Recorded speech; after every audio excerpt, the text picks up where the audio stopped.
Welcome to the season finale of The Round Circle, Season 2, Episode 30, with your host, the 5th General, Zach Kears and Cinema Escapes. What's going on, y'all?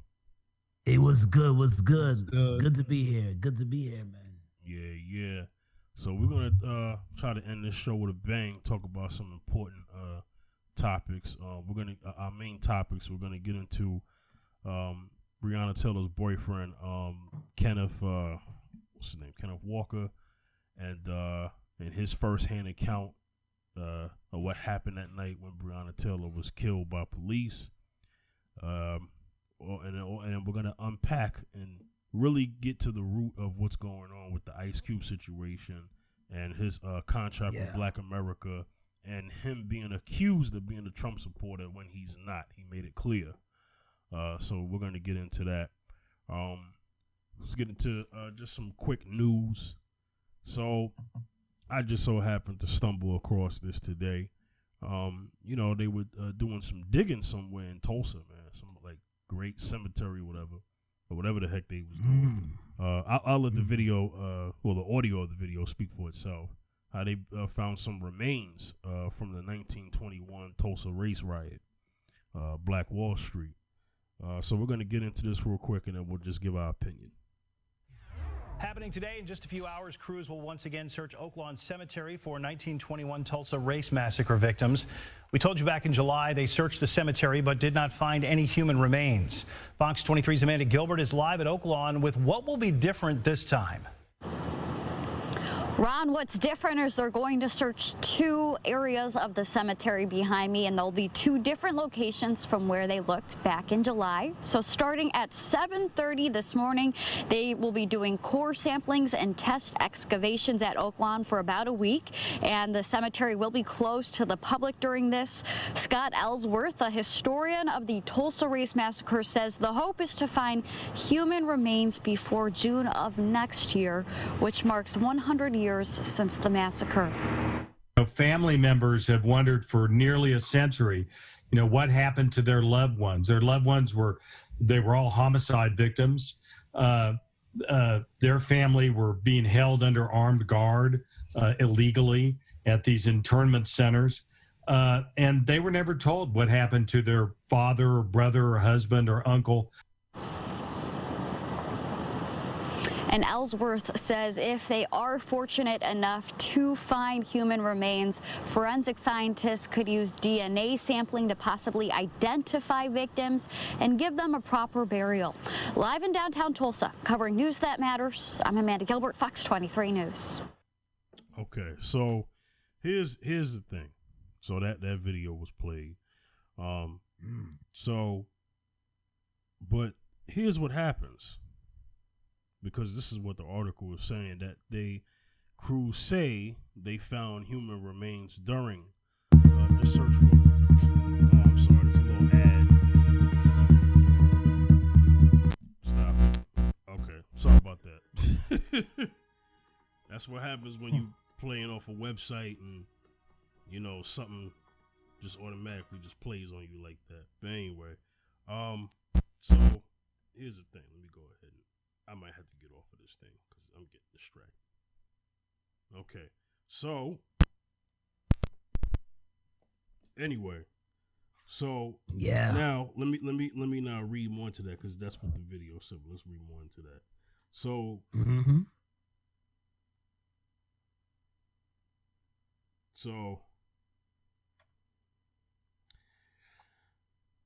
yeah, man. So like they said in the video. As far as what's going on with what they're trying to do, and I would say like this. Let me get back on 100%. I say like this, and you're gonna agree with me, because I'm gonna hand this to you, Zach Kears, next. There's reparations that need to be definitely handed down. I would say specifically to the families. Now, I did research that. After the Tulsa race riot, that there was some form of money that was offered. One story says that some of the people didn't take it or whatever. Some said they did. to rebuild Black Wall Street. It's definitely not what you see today. It should be, but you don't see that today. And I would say that there are a lot of stories about many different Black Wall Streets throughout the nation where race riots have happened, or they've built highways through, to kind of tear down a neighborhood and pull eminent domain and zoning and stuff like that. That is something that, happens a lot. They say it's a class thing, but if it's a class thing, then how come you're not doing that where poor whites live in trailer parks? You know what I'm saying? Because if it wasn't a race thing, then you would be doing something with that. I've seen some of the most decrepit areas where poor whites live, and they don't gentrify that like they do in neighborhoods where black people live. You know what I'm saying? So I'll never believe it's just a class thing with gentrification. So Zacchaeus, you had something to say about this? Yeah. For those who don't know, this history of Black Wall Street, particularly with the Tulsa riots, and a lot of people don't know the depth of the story of how it all started. Now, as you can know, Tulsa was that Greenwood was the area where the blacks, prominent blacks that had their own business. They came from the South and they're running their own business. Prominent teachers, prominent school teachers, prominent lawyers in the town, prominent doctors that came to Tulsa. But that particular day, where a young black male, maybe about a teenager, about say 17, 18 years old, I forgot his name, 18, 17 years old, and he was on the elevator and the elevator was a little packed. White girl, the elevator jolted. And as it jolted, the white girl, I think, brushed into him as he stood there on the elevator. And as he stood on the elevator, now, as he brushed the young lady, white Caucasian girl, now all of a sudden now it was a cry for rape.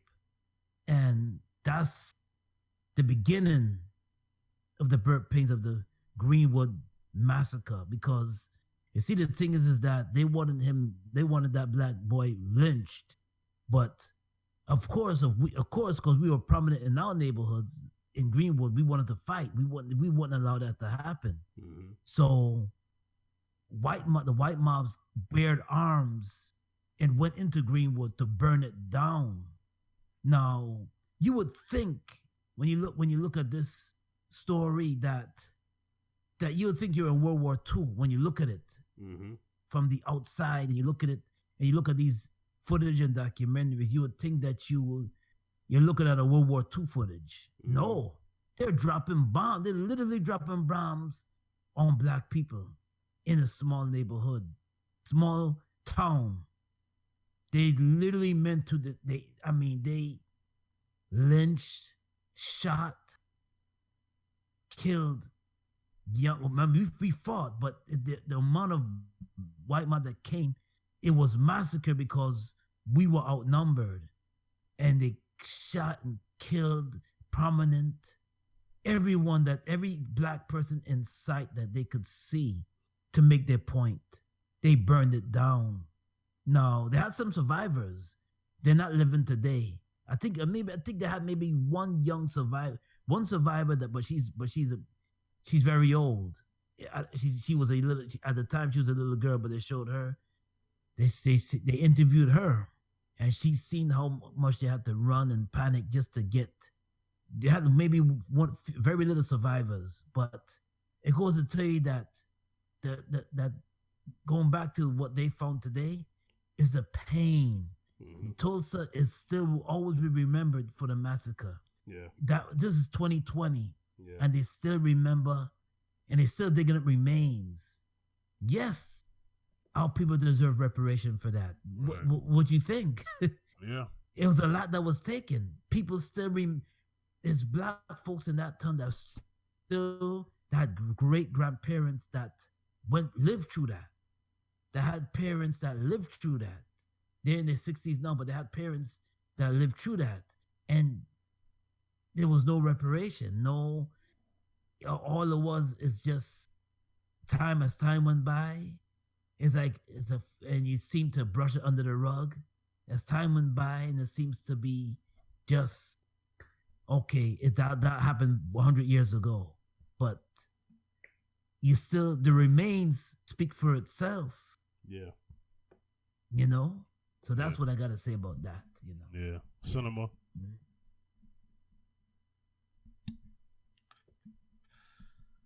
We kind of got to wait to see if they find something. Right. If they do find something, are they really going to tell us what they find, or are they going to cover it up? It's probably not.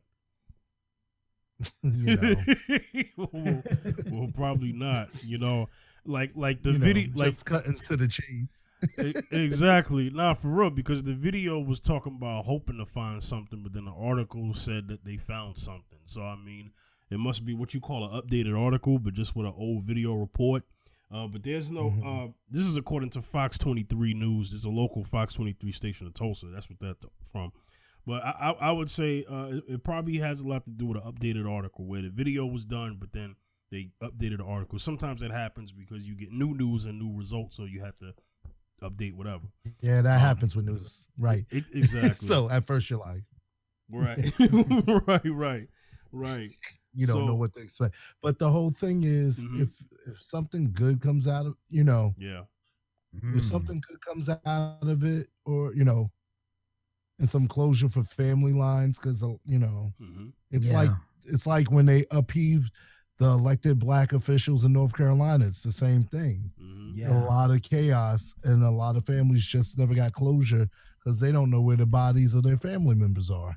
Right. It's still painful to this day, although this time, you know. These are the things they try to hide and act like this place was great, but you know. Exactly. Exactly. Nah, that's real. But I find that very interesting that at this time this is coming up. Yeah. There's a lot of things that are coming up this year. This has been a year of exposure too. I know you've been noticing that. A lot of things that have been in the dark coming to the light this year. Exactly. You know what I'm saying? This has been the year of reveal. So I've been noticing that all through the year, since the year started. You know what I'm saying? You know, so it's a lot to unpack with that, and going forward, we're gonna see what happens. I just want to know what their actual plan is, because a lot of times, you know, if they're digging, it's because they want to build something on top of something. You know what I mean? I mean, that's usually exactly. You know, yes. What? Nah, go ahead, Cinema. You about to say something? No, I say, what's the end game? Right, exactly. Exactly. Yeah. And you know what? I'm thinking what you're thinking. Yeah, and we may never know. Now, I think people. Let me tell something for people who didn't know. There used to be like oil fields, off-site of Tulsa for Black Wall Street too. Yeah. Because we had to remember during Black Wall Street success, you know, there were black people who were very wealthy around that. There were wealthy black people because there were certain resources and items and materials, and that land, that part of Tulsa was designated by the government. Excuse me, because the government saw no use in that spot. It was like, man, y'all go over there, because we're talking about segregation now. So by law, they was like, man, y'all take all that, man. Y'all take this little small pocket over here. And black people made so much of that land because for that one particular time, in that one particular moment, white people left black people alone. And look how good they was doing. What does that tell you? Then the Great Depression hit. White people, well, you know, let me just keep it real. You know what happened when the stock markets crashed? There were white people jumping off of buildings. This is no racist stuff. That's what happened, right? There were black banks in Black Wall Street, and white people during segregation. Let's remember, it was told that they were going to some of these black lenders to get money because their banks and everything wasn't prospering at that time. Those same banks that profited off of the slave trade. Yeah. How about that? Those same banks that use slaves as collateral in the past to build a business. Yeah, those same banks, they weren't doing well, as they shouldn't if you're going to benefit off of that. So they were going to black people. That's another thing that they didn't like. So then they started paying attention to black people on Black Wall Street because they was like, hold on, how were they successful? They saw, they had like they had their own like little airport kind of thing. They had their own transportation service, bus, trolley, all of that. Successful. Oil. And those lands, although they're not owned by black people, not the oil part, but they're all still parts of the area around Tulsa where black people still own some acres. But those oil fields, the oil mines and those things like that, those don't, those are not there anymore. But that was something that did exist at the time of Black Wall Street. You know what I'm saying? So there's a documentary that I think was on PBS about Black Wall Street era and stuff like that. I want I need people to Google that. Just YouTube it. Go on it's Facebook. on YouTube. Yeah. Yeah. So it just goes to show you how important Black Wall Street is for it to be October, for it to be the year 2020, and we're seeing an article about remains and stuff like that. So I mean that crazy, yeah. So I'm gonna move on to our next thing before we get into our main topics. So something very interesting. A new study out of Indiana University reveals the reality that black police officers are more likely to be disciplined than white ones. Go figure. The study is titled "The Race Discipline Gap: A Cautionary Note on Archival Measures of Behavioral Misconduct." The results of the study showed that despite there being no difference between the number of allegations made against black and white officers, black officers were more likely to have documented cases of misconduct. It is impossible to know whether these differences are due to racial bias versus some other unmeasured factors. However, it is noteworthy that the pattern of results is in line with what theories of racial bias would predict and with evidence of racial disparities in punishment and other settings, the study reads. The study was conducted by 6 professors at Kelley School of Business at Indiana University. The professors collected archival data from police departments in Chicago, Los Angeles, and Philadelphia. They learned from the data that black officers in Chicago were 105% more likely to be disciplined than white officers. In Philadelphia, the figure was 48%. Just as biased police against citizens has been very slow to change, it is likely that the thing loaded on me wrong. It is likely that any biases within police departments has also been slow to change, reads the study. I'm going to have to stop reading here in just a second. Read this last one. Study authors then looked for a total number of allegations of misconduct. They found that black officers were disciplined 132% more than white officers. The allegations of misconduct included lack of service, verbal abuse, and physical assault. Okay, this is a long article. If you want to read this, go to yourblackworld.net. So I'm going to relate this to another thing. And I'm going to get your opinion, Cinema, first. So in Minnesota, this is to the NPR.org. This is an old thing, but they're talking about it recently. Uncle Ronald. And then, oh, God. I'm sorry. My phone is hooked up to the thing. My phone is hooked up to the thing, so a call came in. Anyway, so Muhammad Noor, okay? Muhammad Noor. He was a a Somali man from Somali, and also a Muslim brother. I mean, that's what the article was saying. I don't know if he's Muslim, but that's what the article was saying. Doesn't matter. He looked like one of us. Let's just say that he from Somali, but he looked like one of us. Okay. There's only now he was convicted. Let's see. This was back in oh God, what year? 2017. Okay. She oh God, I don't know how to say her name. Justine Rouziak Desmonde. I don't know. She called the police to report a possible sexual assault in the alley behind her house. When she walked up to the squad car in the dark to speak to police, Muhammad Noor shot her. He said he mistakenly thought he and his partner were in danger and was immediately remorseful. Ellison says his system worked for the Damone family. Well, yeah. He was sentenced to 12 and 12 and a half years. The family paid a $20 million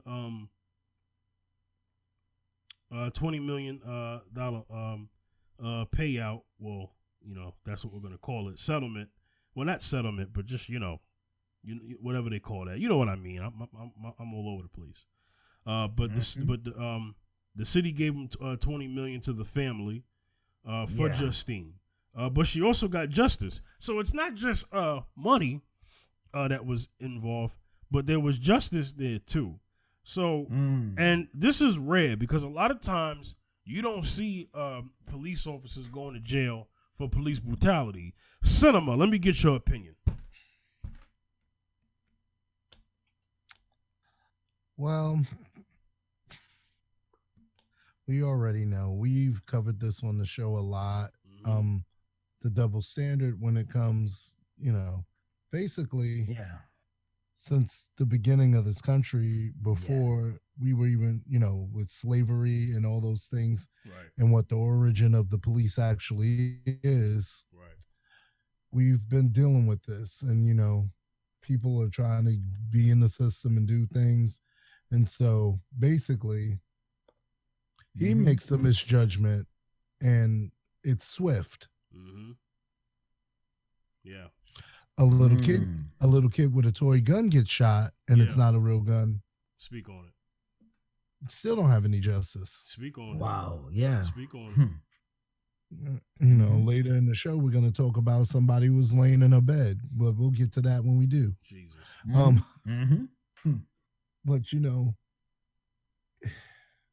it's not surprising. It may be disheartening to the people who don't know, or don't understand.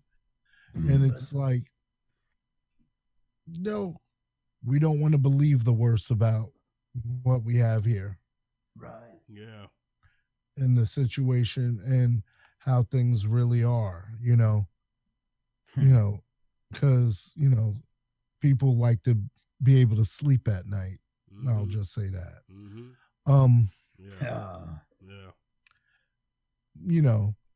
You're quick to discipline, and then when you practice those types of disciplines, it's seen and it's known, even though it's not spoken. Right.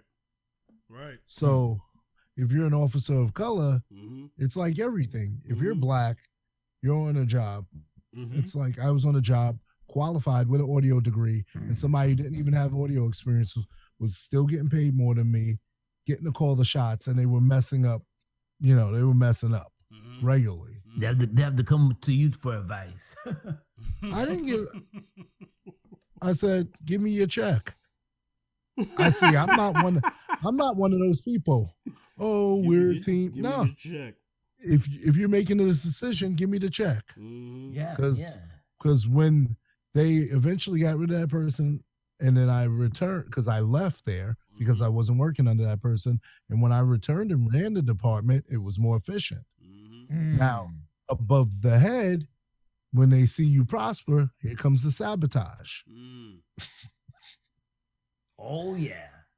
And so, you know, instead of like me kissing up like they felt I need, I just walked because you know, it's not worth it to me. Yeah.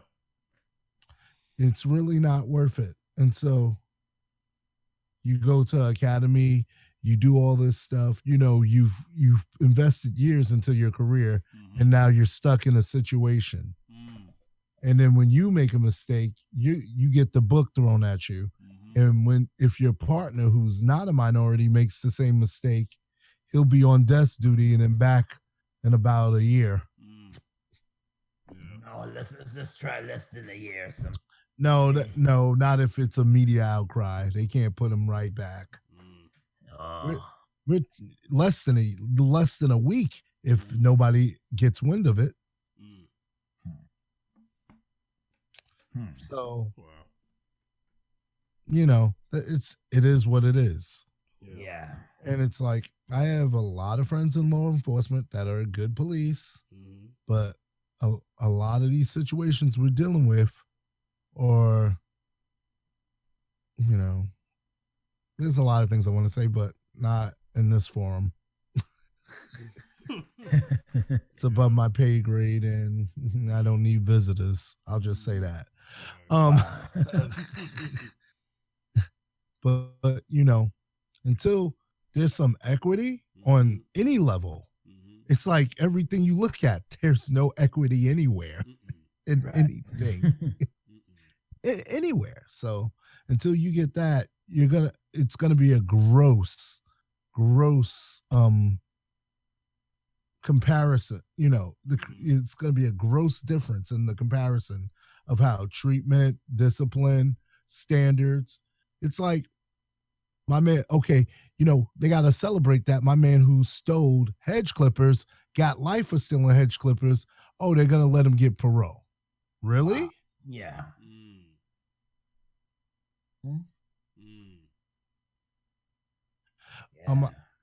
I won't say nothing, but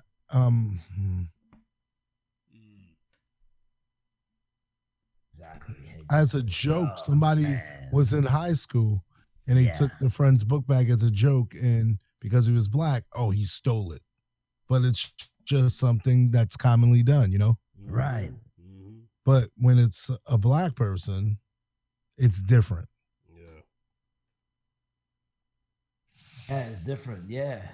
Different strokes for different folks. It's always different for us. Yes. Yeah, and so that's what we're dealing with that.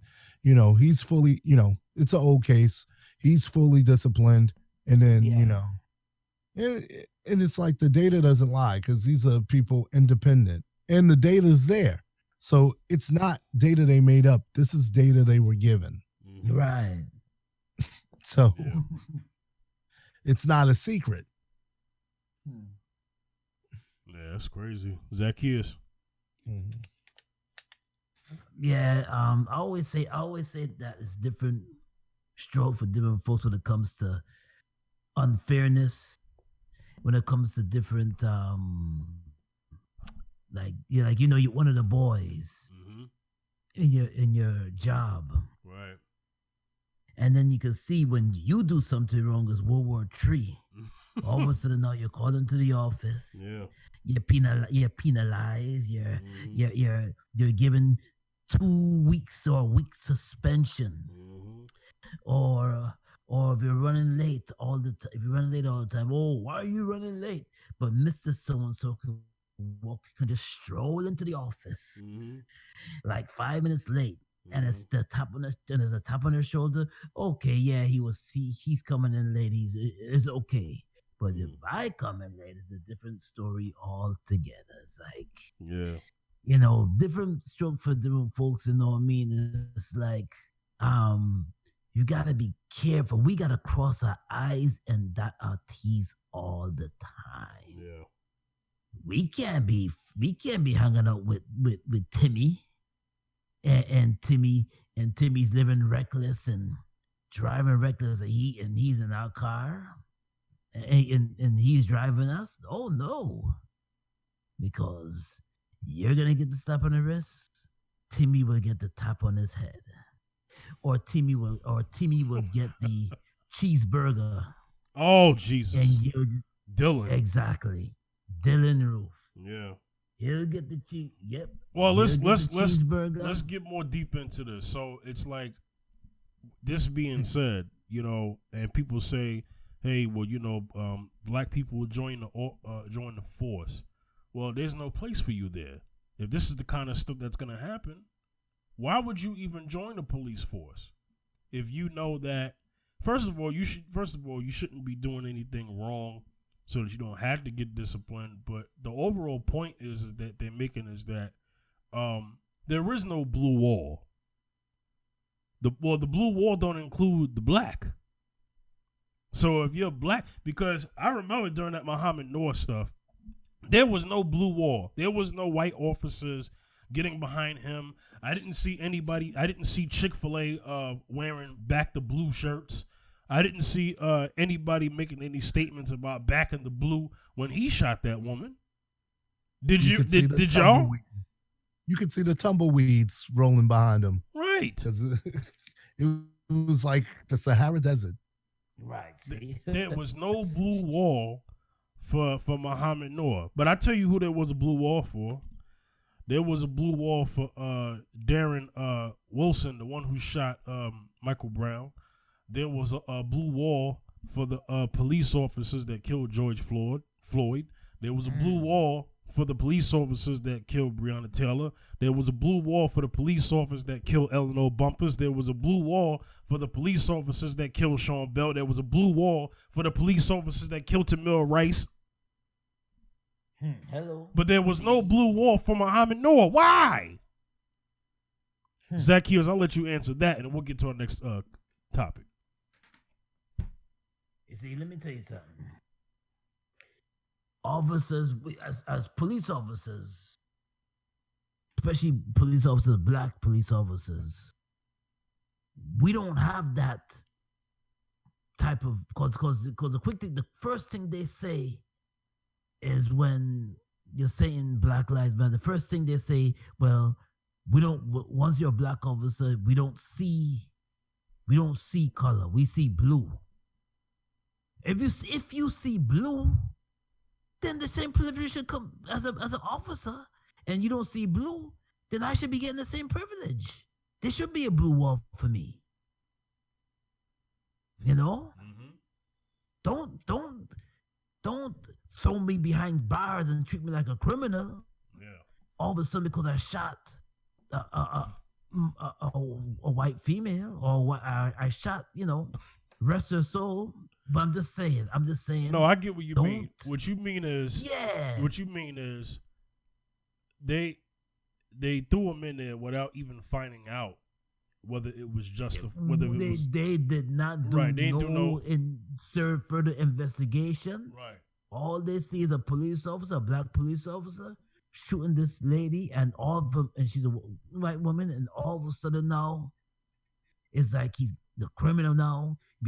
He's locked up. They didn't even think. But you let that, if the tables were turned, Breonna Taylor is gone. Yeah. And there was a blue wall for those officers. It's on tape.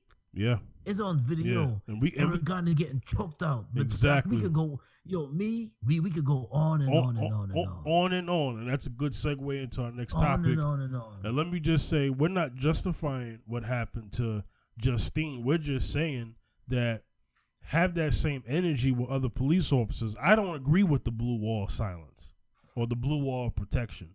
I don't agree with that. But why is there blue walls for white cops? That's all I'm saying. All right.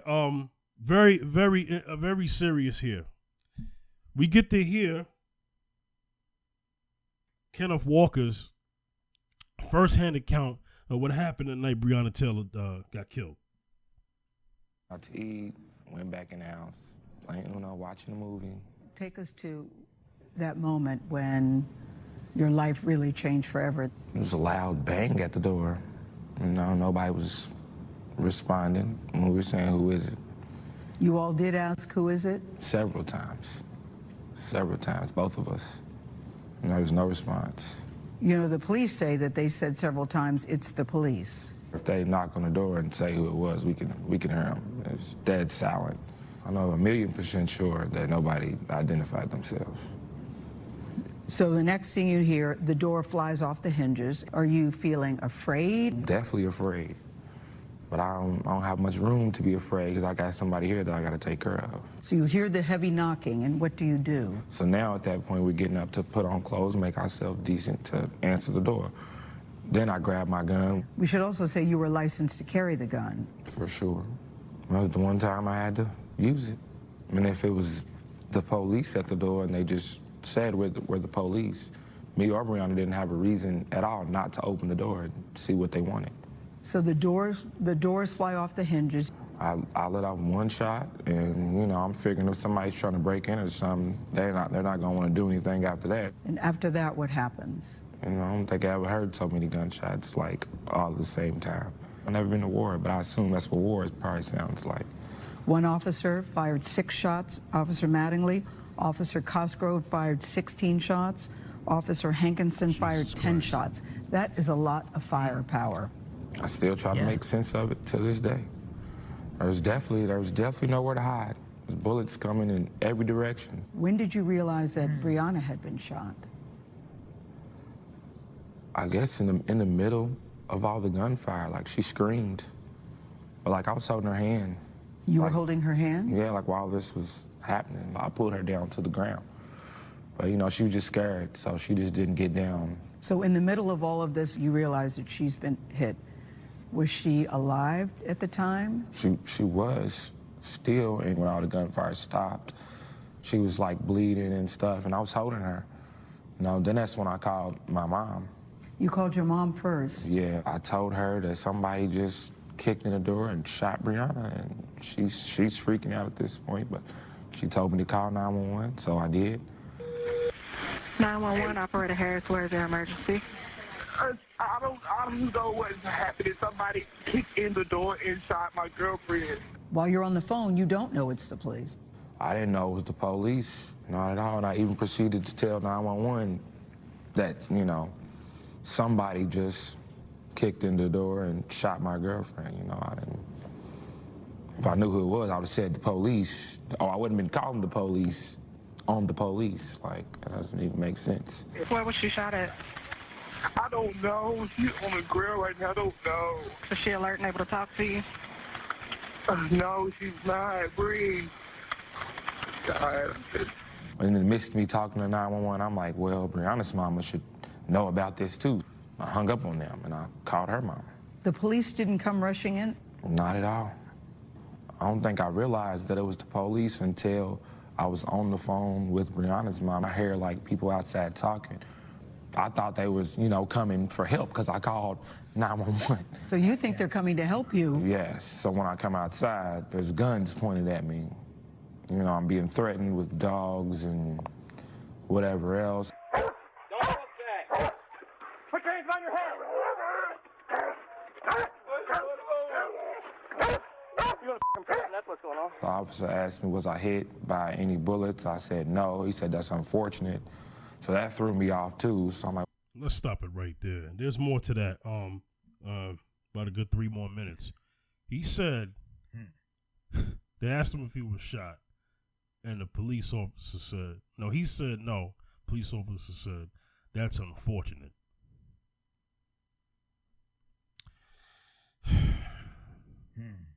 That blue wall, man. That blue wall. Yeah.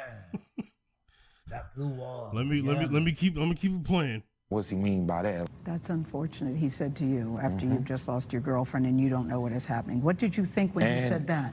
I didn't know what to think, and I really wasn't worried about me. The only reason I'm even out here is because the only way for her to get help in there is for me to be out here. We were scared. No, we didn't know who it was. We didn't even know who it was. And I was in the back of the car. I don't know. I got drugged all the way down the street. It was cold. It was wet. I didn't want any socks and shoes on gravel, rocks, and everything. And they was just dragging me like I had scabs and stuff on my feet from that. When they take you to the police station, still no socks and shoes? Still no socks and shoes. When we finally left the scene, we pulled over in like a random parking lot on Manslick, which is the street like at the bottom of the hill down the street from Breonna's apartment. And another officer in an unmarked car, and he wasn't in uniform and stuff, and he came to my window, but his tone was way different than everybody else's who was just on the scene. How so? Different how? He told me that this was a misunderstanding, and we're gonna get to the bottom of it, and asking me, did I need anything? Did I need water and this and that? Hey, partner, can I get your name? Kenneth Walker. Matt, there was a little bit of miscommunication. I wanted to talk to you before they left. And then when I got to the police headquarters or whatever it was, they took the handcuffs off me and everything. I was walking around, I went to the bathroom. Go ahead, when you get there, you can take the handcuffs off. Oh. So clearly y'all know something's wrong, because you don't... You're allowed to move freely. Yeah, you don't allegedly shoot a police officer and they take the handcuffs off you. Were you surprised to hear that you were accused of shooting a police officer? I definitely was surprised, but I was more concerned about, is he okay and is Breonna okay? At this point, I still didn't even know if she was alive or not. So when did officers tell you you were going to be charged with attempted murder? When did you hear that? Maybe like 5 or 6 in the morning that same night. What did you think? I was worried about if Breonna was okay or not.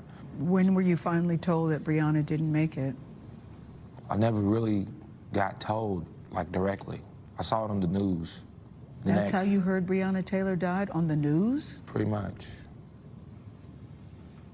And I was in the cell, and it was, like, on the news, and it said one, female dead. It confirmed it. I didn't know for sure what condition, she was in when I left. So I didn't know what they did, but as these body cam videos and stuff come out, I see they did nothing. Clearly, we see the SWAT team in there, and she was still in there. They're still, like, casing the apartment with her laying right there on the ground. Apartment 4 is now a crime scene. Let's go ahead and move out. All right, she's done. They said, all right, she's done. Let's move out. 40-something seconds left, and then we need to unpack this. Do you think if you would not survive this incident, that we would be hearing the story that we're hearing today? If you had not survived it? Definitely not. There wouldn't be a story. You probably wouldn't even know about it. If I didn't live, you probably wouldn't even know about Breonna Taylor. Breonna Taylor or Kenny Walker. Or Kenny Walker. I don't want everybody to know about Kenny Walker now. As long as everybody knows Breonna Taylor. And what do you want us to know about Breonna Taylor? Just, she would have did anything for anybody. She took care of a lot of people. There's a lot of people that need her bad right now, including me. Cinema. Yeah.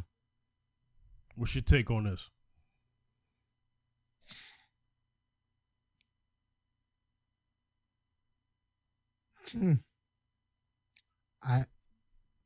I've seen this in Park Hill. Yeah. I've seen this in West Brighton where I live. These are places I grew up in Staten Island, New York, y'all. Right. That's local news. Yeah, thanks for telling that.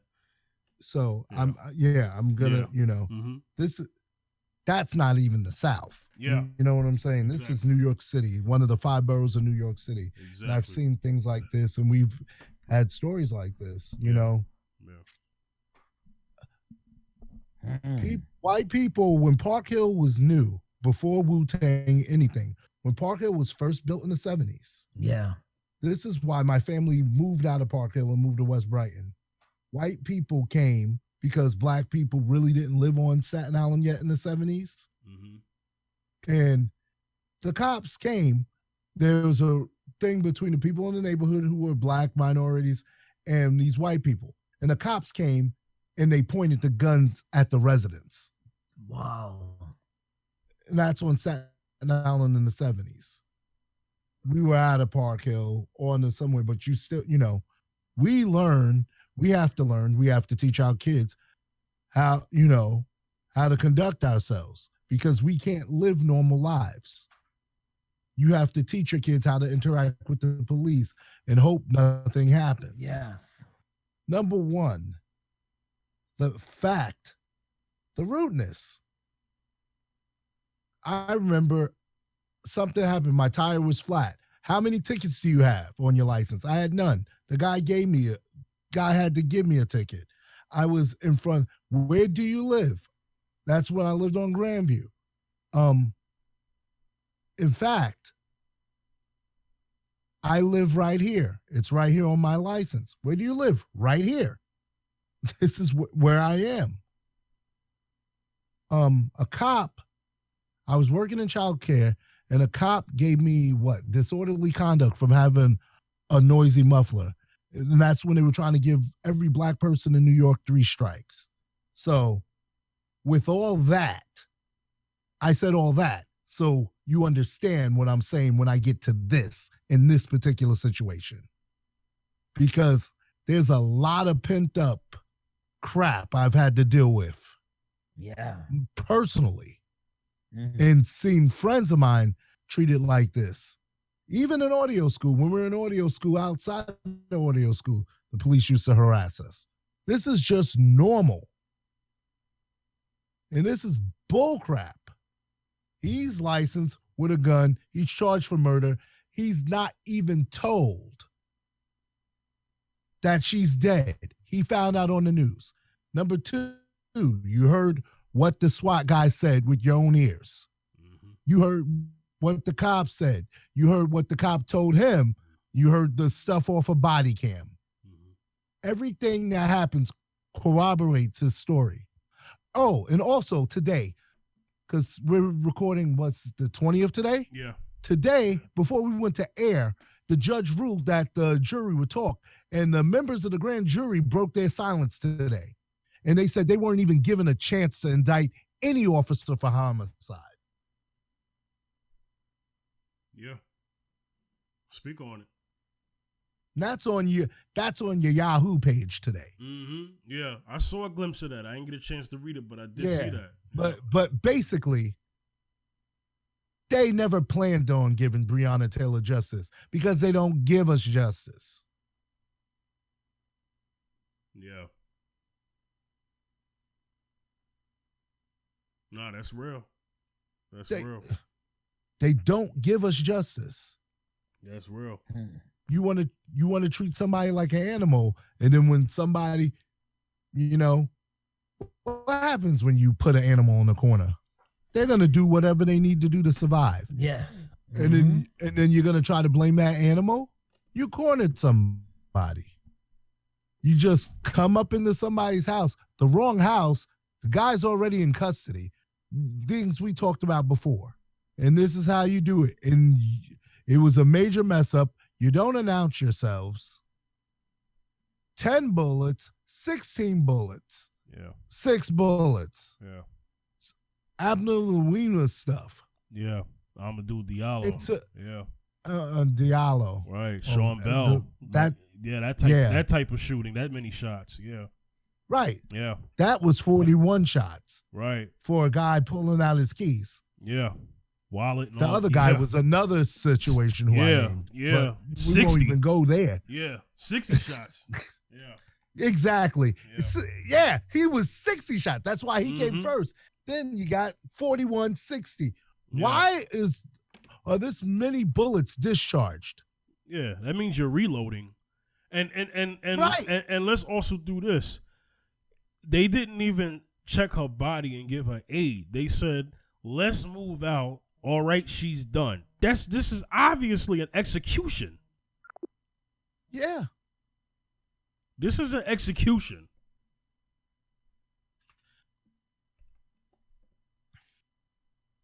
And these cops have military grade stuff. And everyone's like, you defund the police, they won't show up. It's a lie. You defund education. What does that do? That takes materials and necessary things away. They have less fun to do their job. They still have to do their job. There's just less funds. So why don't, we haven't had nothing on our soil since 9/11, have we? We've had some stuff, but then we've had the FBI and stuff. Why does every cop have to have access to that? Why don't we have tactical teams that are specially called for that in each police force? then you take away them having certain things that are ridiculous that shouldn't even be used around civilians. Because the whole thing is my man got charged because a bullet went, not for a bullet, not one of those, okay, 6, oh my gosh. Yeah. For not any of those bullets Yeah. that were shot in the place. Yeah. For 2 bullets that went next door. Yeah. Speak on it, because that's the only thing that happened. That they 2 bullets. Yeah, yeah. In one shot 6, one shot 10, and one shot 16. Yeah. And you're gonna charge them for 2 strays. Right. That went into a neighbor's house. If I was a cop, me being black, and I shot 6 bullets toward a white person, they would have given you 60 years. I might even get death penalty. Yeah.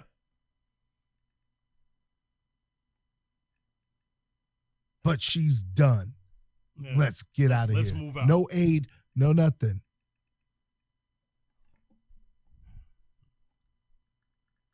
Yeah. And you want to know why people are mad. You want to know why people are upset. Yeah. Because this happened, this type of, what's his name? This type of bleep happens every day. It does. It happens every day. What are you supposed to do? You know? Right. Exactly.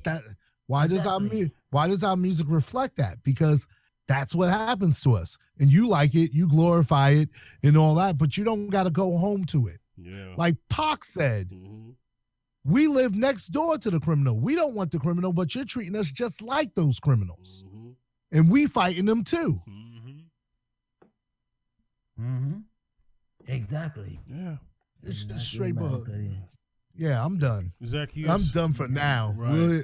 We got more later. Zacchaeus, go ahead, my man. Yeah, man, we gotta be. What's your reaction to this interview and everything that he said? Because that's what I really want to get to. What's your reaction?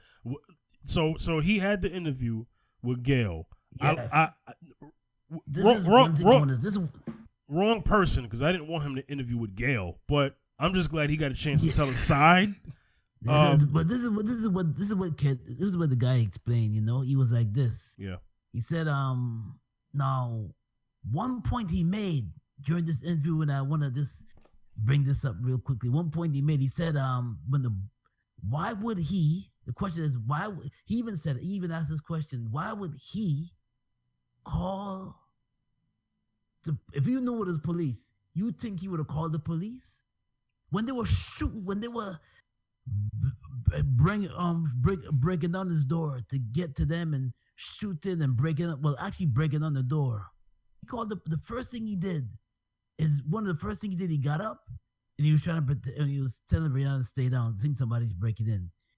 He called the police. If he wouldn't have called the police if he known it was a police. He has a good strong point there, you know. But as you can see, that the office, whoever was the officers, what they did was they had no witness, because other residents and witness stated that they didn't hear the officers mention any name, and they didn't hear the officers announce themselves. Now, from what I understand, they said they had one witness, but I don't know if that was part of because you know it's always a controlled story. It's never a story made up just to cover themselves. It's never really the truth.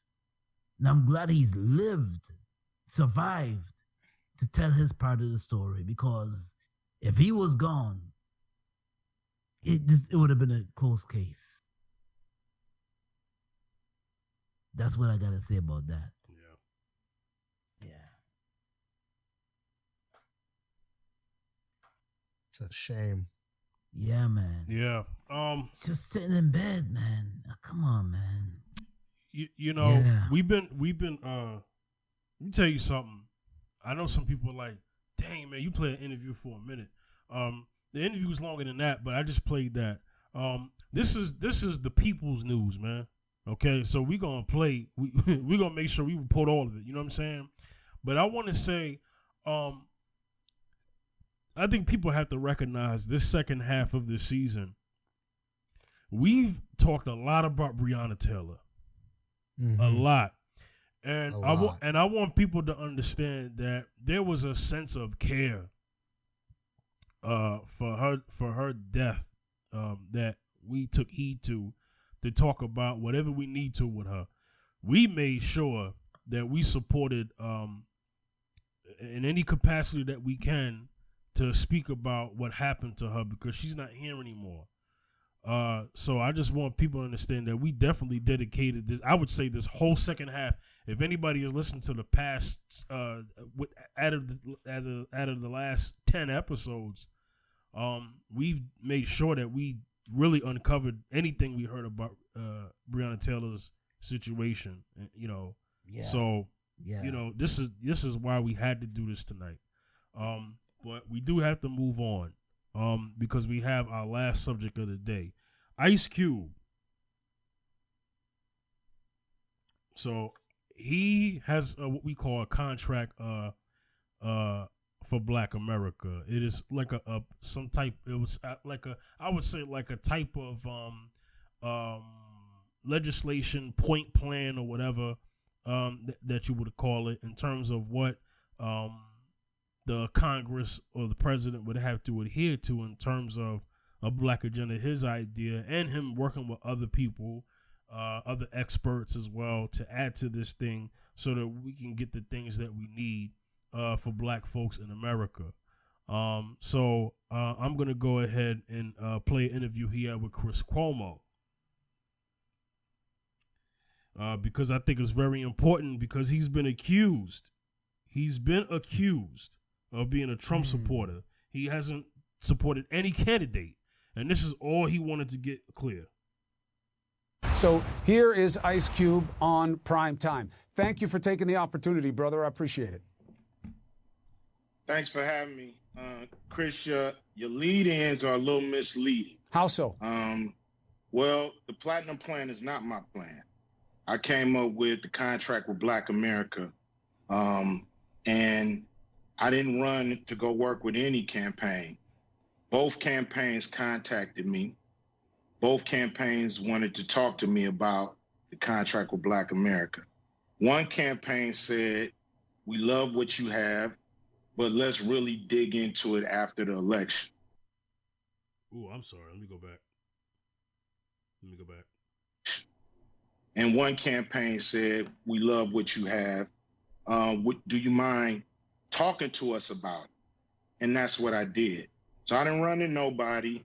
And so that was real misleading to me. Well, I didn't say you ran to anybody. I said that you had taken a pivot. Well, you said I ran over to the Trump team instead of the Biden team. That's just not true.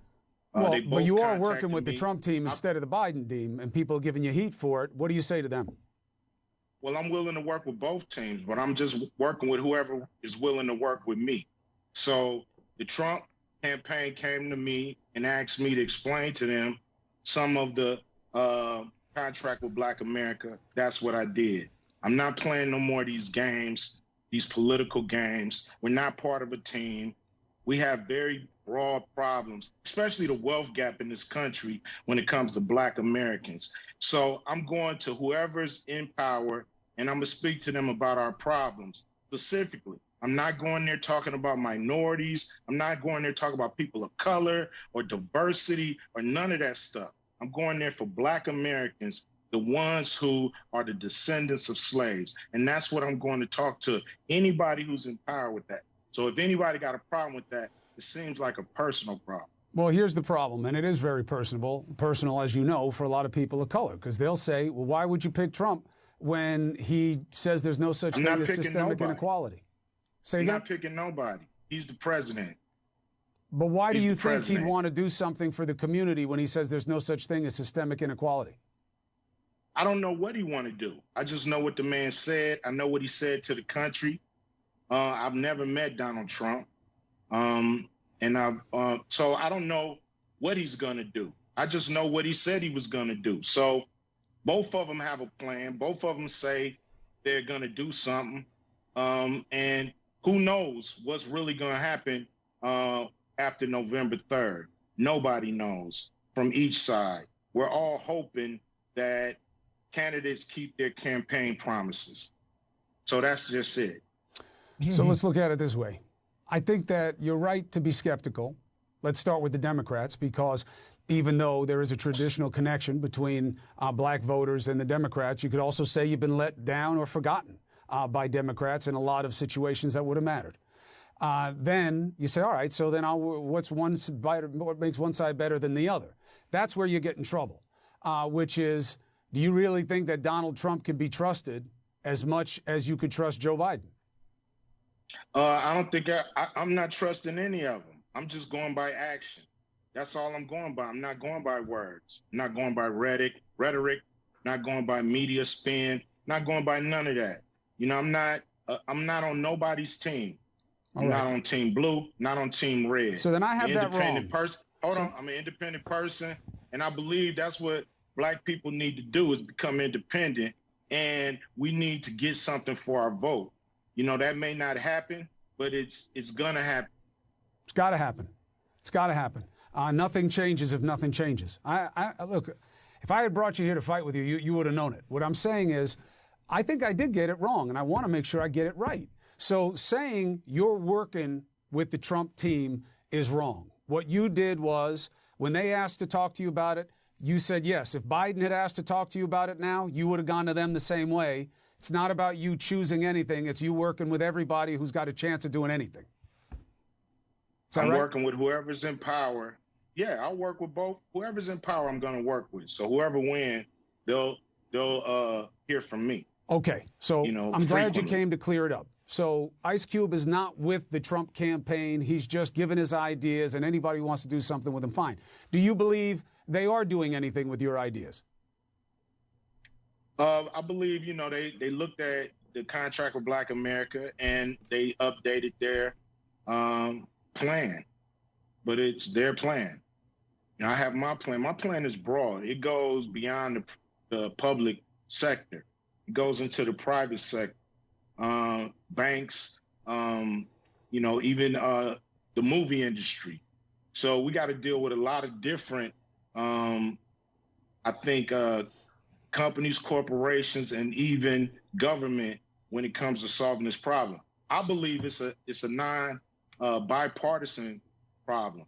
I believe it's a bipartisan problem when it comes to the issues, when it comes to blacks in America and what's going on. It's not a Democrat problem. It's not for them to solve. It's not for the Republicans to solve. It's for both of them to solve. They do it when it comes to debt ceiling. They do it when it comes to getting us in wars. They seem to come together when it's something that really affects America. And I don't think nothing affects America more than the situation that Black Americans find ourselves in. This country is coming apart at the seams, and it's not going to come together after January 3rd, no matter who's the president, unless we deal with this wealth gap. You have the economics. All of it extends from poverty, which is an extension of opportunity, which is an extension of a system that doesn't give equal opportunity, and you see it everywhere. Hiring, education, finance, all of it. So acutely, we've been looking at what happens when policing goes wrong in communities. It doesn't give you concern that the president has handled police violence the way he has in terms of his commitment to work on any of the issues that you think are important? We've been dealing with police violence in this country from day one. So police violence is just part of our life here. So, the thing is this, once we get some capital, we'll be treated better. This is a capitalistic society. True. And if you ain't got no money, you see how people get treated on the streets when they ain't got no money. Not just money, wealth. Wealth. You got to be able to build up wealth within the community. Yeah, to put it in greater terms. But, at the bottom line is, dollars bring dignity. And so everybody in America knows that. When you got a little more money, they treat you a little better. So we need to close this wealth gap.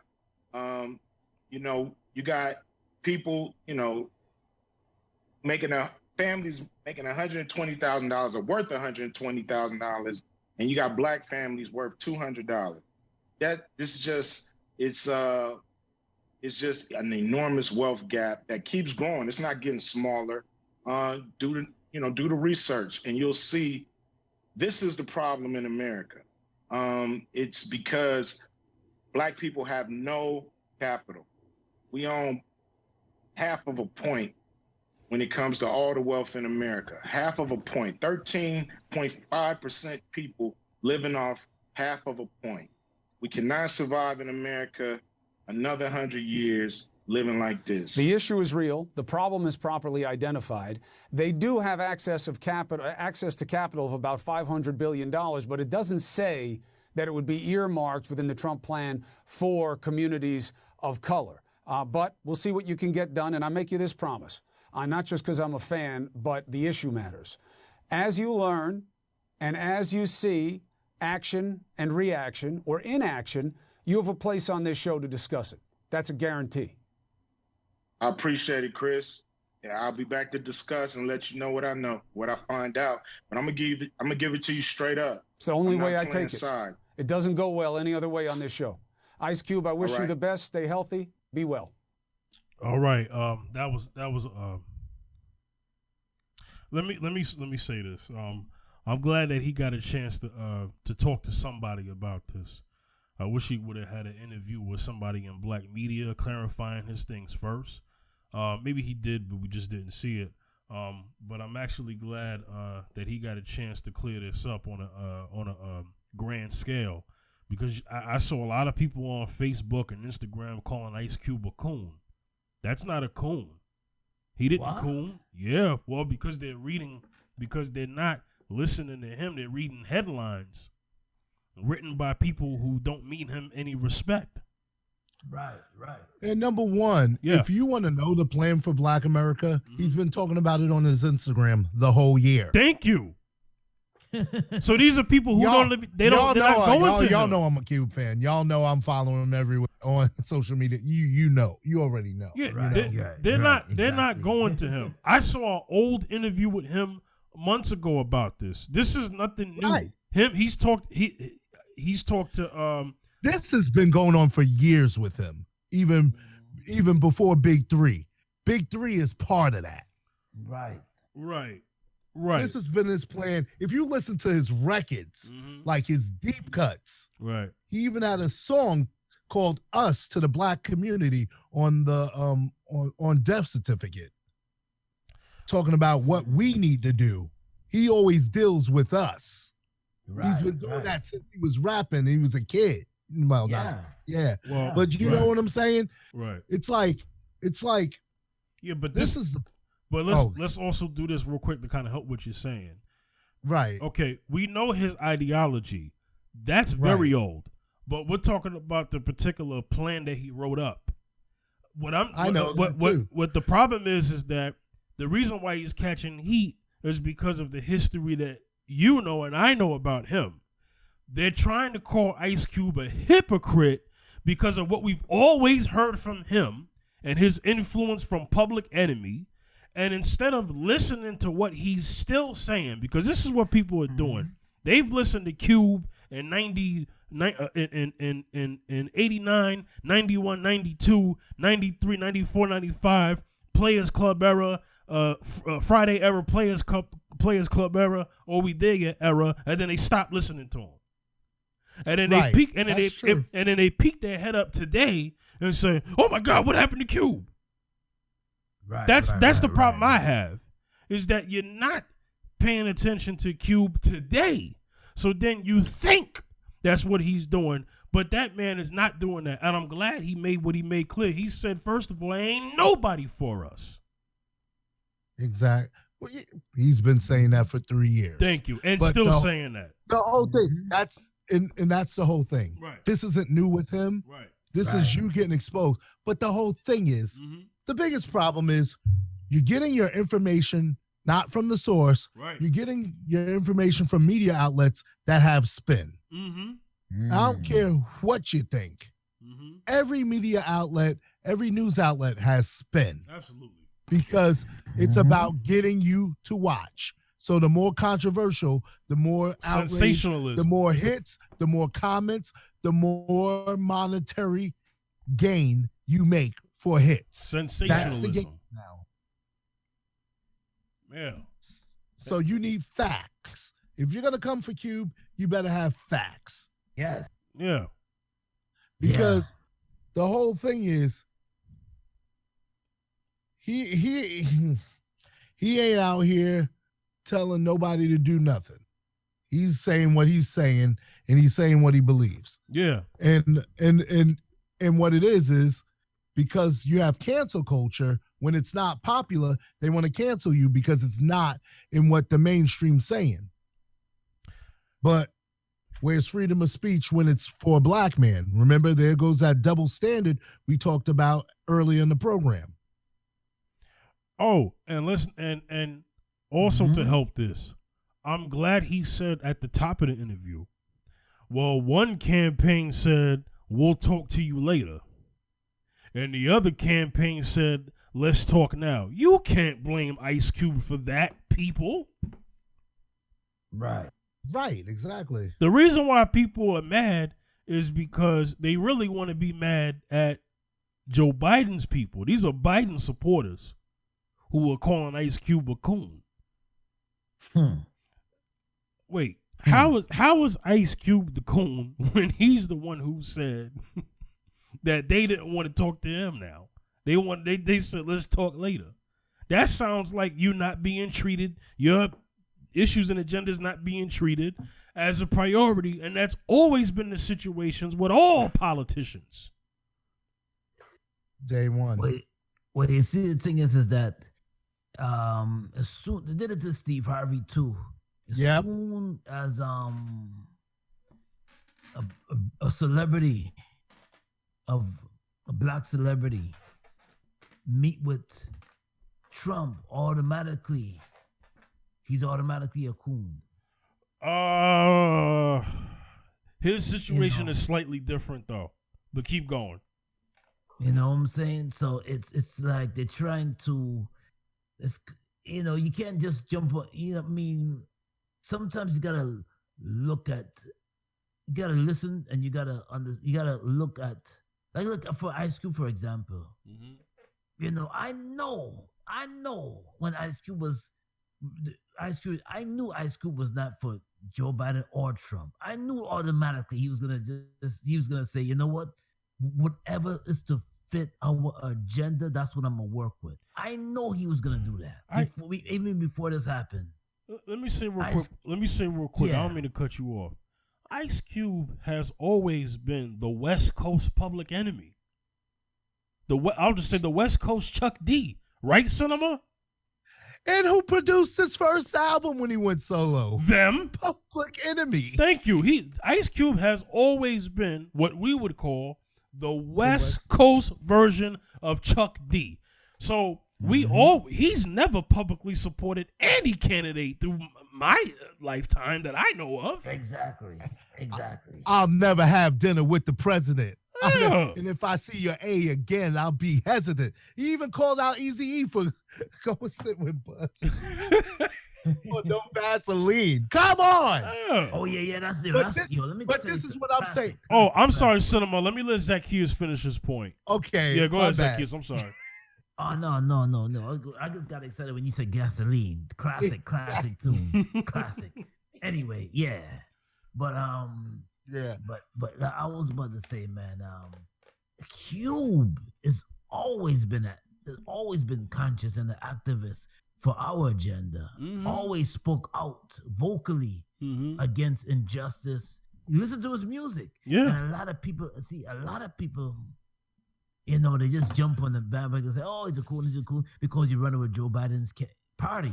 They say he's a coon, because automatically, because what they want to hear. This is what they want to hear. Oh, they want to hear Ice Cube say he's endorsing Joe Biden. That's what they really want to hear. It's not gonna have it. No. Happen. Same way. This year he dropped a song called "Arrest the President." What are you talking about? That's what they want to hear. But you see, a lot of the people don't listen to his music. Of course not. A lot of but people. Then you want to come. You want to come and say something. Well, you see, the thing is that they listen to. They just some have seen the movies and think that they don't know him beyond the movies. You know, they see him on next Friday after next, but they don't know. That's where it starts for some people. That's where it starts for them. Same way, like the young people, they don't know that Queen Latifah was an MC before she began doing movies. You know, so yeah.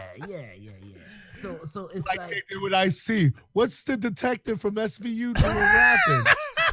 Exactly. Yo, why is Detective Tutarola rapping colors? Exactly. I am a nightmare walking.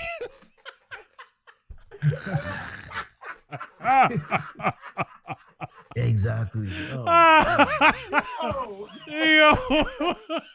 Okay. Yo, man. Yo, fact, yo.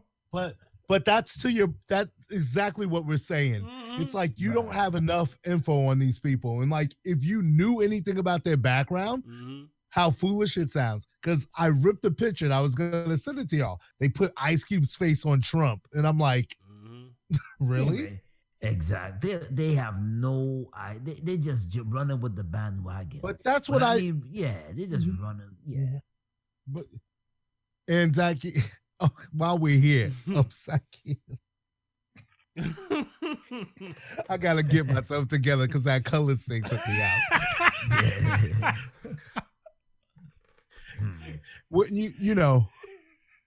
you say that's part of the problem, even with people not being educated on who they're voting for? Because instead of getting the facts, seeing what they voted for in the past, who they've supported, who's funding the campaign, what companies are behind those campaigns. Right. And real information. Come on and now. so say that again. No, I was just saying, come on now. Just exactly. That's the problem. That's why when we talked about the commercial and dumbing down of hip hop, you got Public Enemy, Black Thought, you have even Stevie Wonder putting out conscious music again. And this is what we need because we've lost this as a community as we lost our way to Percocets, Hello. And so, it's time to educate yourself again and get back to what we did. KRS One was a teacher. Oh, yes. To educate you. Ice Cube was to educate you. Yes. When he left NWA, he left the gangster stuff and he was more, he has a whole album about, the LA riots and stuff, Predator and all those things. And it's like, go to the source and find out what he says. Okay, I can understand if you don't agree with him. That's one thing. Right. But hear him out first. Something he's not. Right. That, that's a criminal offense. Yeah. Yes. Defamation, man. Defamation. Hear the brother out. He not. Well, okay. He's not saying anything different that we have said on this podcast, man. Since we've started the podcast, whether it be on Mrs. Z and Fifth or the Round Circle, we've been saying that we're not affiliated with any political parties like that. It's about the agenda. If this party says let's go to the third parties, right? I haven't heard this, but say if the Libertarian or the Green Party or any other political party said, "Hey, you tired of Democrats and Republicans all in your votes? Come to so-and-so party." You know what I'm saying? Suge Knight. You know what I mean? Yeah. I said I don't have a party for certain issues on this program. Right. He said it should be bipartisan, meaning all people should be working together. It's not just a Democrat issue or a Republican issue. You know what I'm saying? Exactly.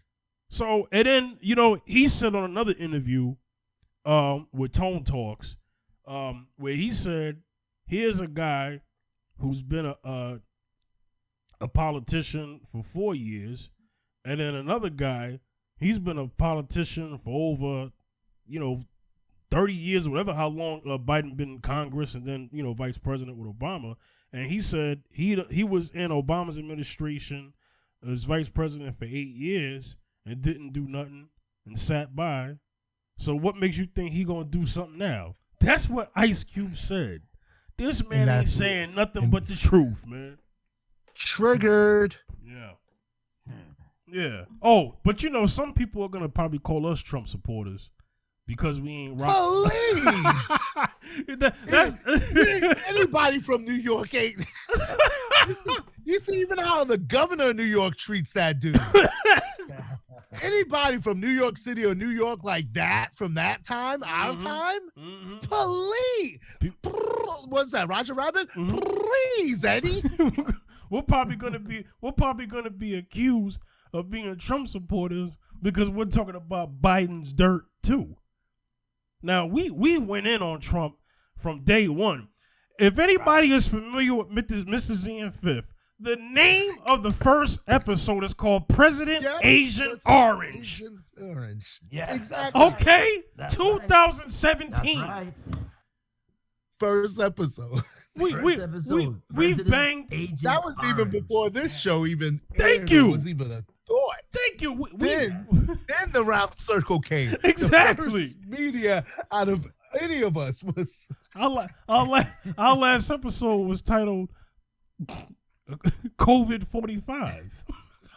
exactly. Are you kidding me? Exactly. Okay, we bang on them too, but we bang on everybody that means us harm, man. We're not playing around, man. If you're not gonna listen to we us, are equal opportunity bangers. If you coming for us, you getting banged on. thank you, thank you, and let's make this publicly clear. If you are against or don't speak against those who practice violating the civil rights of black citizens, you will have a problem with us. I don't care who you rep. You will have to answer for that. Oh yeah. Zacchaeus, you got something to say. I'm sorry. And we're gonna get out of here. Yeah. Well, real quickly. Yeah. Because I mean the thing is that we listen, we're all for the cause and the rights for our people. And for civil rights, for human rights. You're gonna if you're against us, you're gonna get banged on. That's all I gotta say. Yeah, real quick. Yeah. Cinema, any closing statements? Get your facts straight. Get out there, get educated.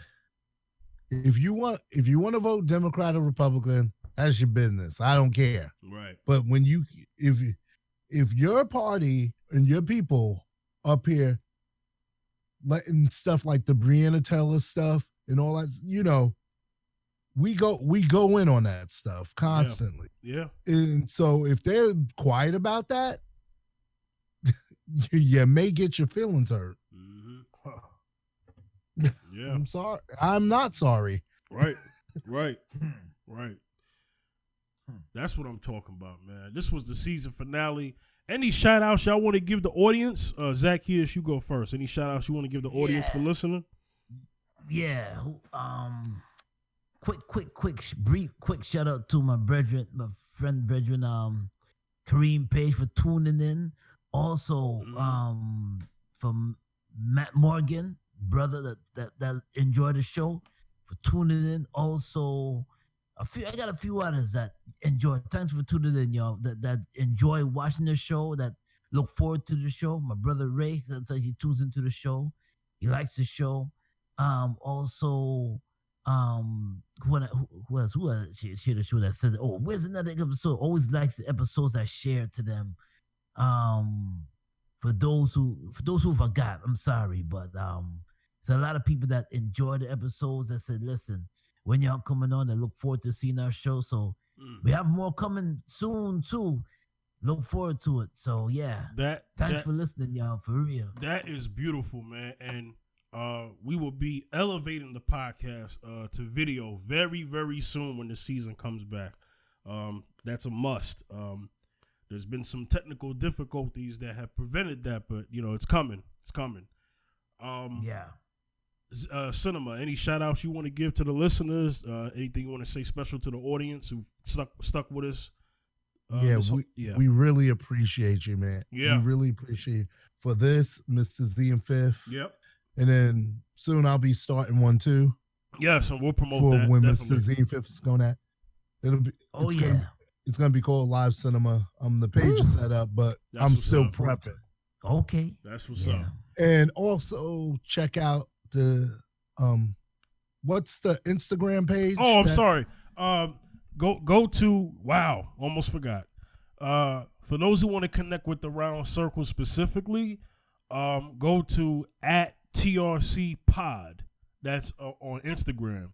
TRC Pod. That's TRC POD. POD stands for podcast. TRC stands for the Round Circle. On Instagram. Yeah. Follow us. Yep. So we have a page, and we will keep you engaged. And when we come back, definitely, we coming back even stronger. Definitely. Mm-hmm.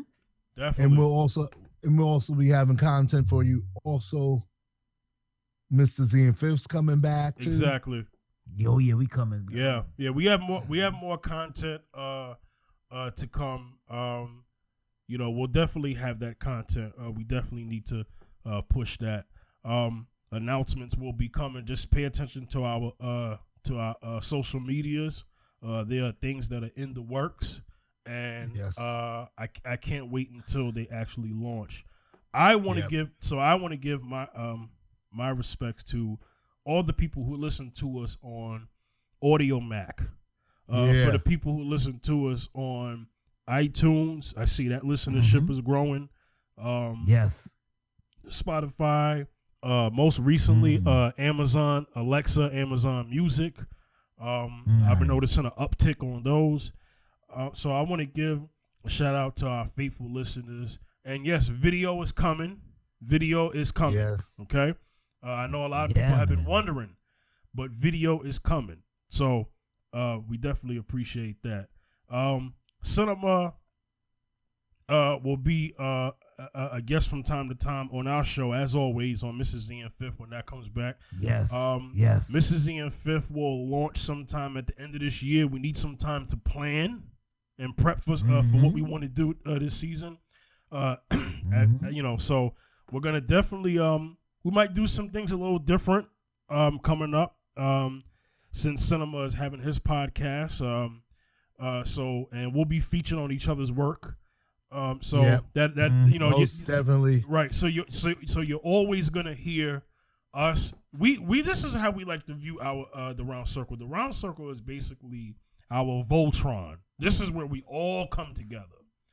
And the reason why Mrs. Z and Fifth, for the audience, because Cinema knows, Mrs. Z and Fifth was a show that was a continuation of a show called The First Amendment Show back in the Lights on Radio days.